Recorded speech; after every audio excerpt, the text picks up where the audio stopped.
Bank की junior manager Yasmin ने lucky के कपड़ों और उसके हुलिये को देखा तो अपनी नाक बोहे सिकोड़ने लगी। वो लगभग 5 साल से इस बैंक में काम कर रही थी, लेकिन उसने आज तक इस बैंक के अंदर लकी जैसे फटीचर आदमी को घुसते हुए नहीं देखा था। उसके बालों में से आंवले के तेल की गंध आ रही थी। कॉलेज की पढ़ाई के दौरान वो एक केमिस्ट की दुकान पर मात्र 8,000 रुपए की नौकरी कर रहा था। मैं फटीचर नहीं हूँ और हाँ, मुझे अपने पैसे निकालने हैं। कार्ड है तुम्हारे पास? न्यू सिटी बैंक का कार्ड हासिल करना एक बहुत ही मुश्किल काम था। अगर किसी को भी उस बैंक का कार्ड लेना था तो सबसे पहले उस आदमी को अपने खाते में 5 लाख रुपए पहले से जमा करवा कर रखने पड़ते थे, तब जाकर उसे कहीं कार्ड मिलता था। लेकिन लकी तो पहली ही बार यहाँ आ रहा था, इसलिए उसके पास कार्ड होने की कोई संभावना नहीं थी। लकी जब यास्मीन के सवाल का जवाब नहीं दे पाया तो यास्मीन ने फिर से उसे पूछा, मैं पूछ रही हूँ क्या तुम्हारे पास कार्ड है? कार्ड नहीं है मेरे पास। यास्मीन लकी का जवाब सुनकर झल्ला गई और गुस्से में लकी के ऊपर भड़क गई। यहाँ जनधन खाता नहीं खुलता है, समझे?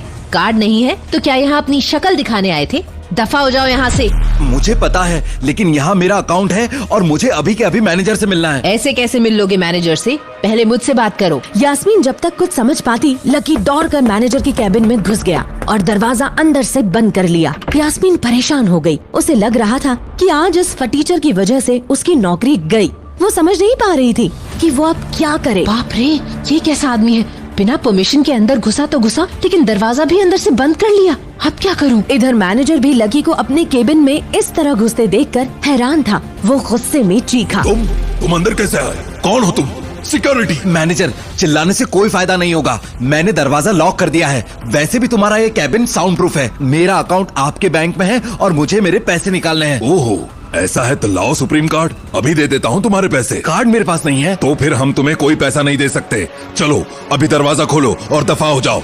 पता नहीं क्या समझ रखा है तुमने इस बैंक को। यहाँ फटीचरों के अकाउंट नहीं होते। मुझे अपना पैसा चाहिए।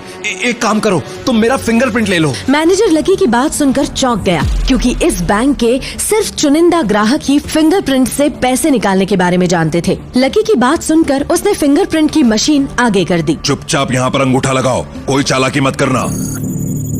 इसके साथ ही मशीन पर रेड बल्ब जलने लगा और एक्सेस डिनाई हो गया। मैंने कहा था ना, अभी पुलिस को बुलाता हूँ। अरे तुम जैसे फटीचरों का अगर इस बैंक में अकाउंट खुलने लगा तो पूरा बैंक ही सड़क पर आ जाएगा। देखिए सर, मेरी बात सुनिए। मैं गलत नहीं हूँ, ना ही मैं झूठ बोल रहा हूँ। मुझे एक बार फिर से ट्राई करने दीजिए। मैनेजर कुछ सोचकर एक बार फिर मशीन उसके सामने कर देता है। लकी अपनी फटी पैंट में हाथ पोंछकर दोबारा फिंगरप्रिंट देता है और इसके बाद मशीन पर जो नाम और अमाउंट लिखकर आता है उसे देखकर उसके पैरों तले जमीन खिसक जाती है। सर, आप सॉरी सर, आपको पहचान नहीं पाया, मुझे माफ कर दीजिए प्लीज।